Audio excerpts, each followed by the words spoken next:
So I actually grew up on a small family farm in Wyoming. So my roots go all the way back to the beginning. And, before I went off to college, I kind of felt like that the world of farming and agriculture was kind of pastoral and quaint and cute and like a great place to grow up as a kid, but not necessarily the kind of important work that I felt as an arrogant rural kid. So I went off to Georgetown to study international affairs and thought like, I'm going to be a spy I don't know. Yeah, so I went off to college, started learning about international affairs, and basically got to a point where I was like, wow, agricultural development is such a big part of the international affairs conversation. The reality is farms are businesses, which is okay. It's fine for farms to be businesses. That's always what they've been. But let's treat them as businesses. Exactly. We have to treat them as businesses. Putting family in front of the word farm does not mean that it's not profit-seeking. We basically don't enforce any environmental laws on farms. We basically enforce like almost no labor laws on farms.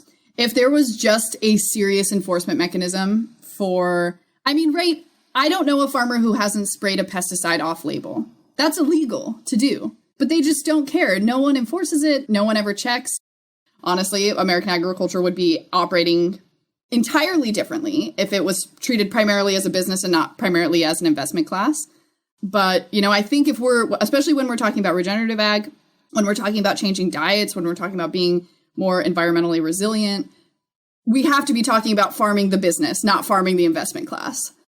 Our paychecks aren't very big. At least we know we're growing long-term wealth. We don't have that opportunity, but we are growing a business, a real business that has real value.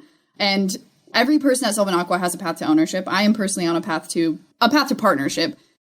We talk about indigenous leadership in regenerative ag a lot. I think you could partner with $1 billion, you could partner with a tribe and buy a significant amount of land back.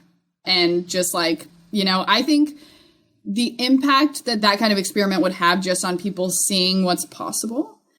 If anyone has a claim to being a successful long-term agriculturalist in the Americas, it goes indigenous people and then Black people and then Asian people. And then literally white people have never been good at it. We've never done it successfully for a long period of time.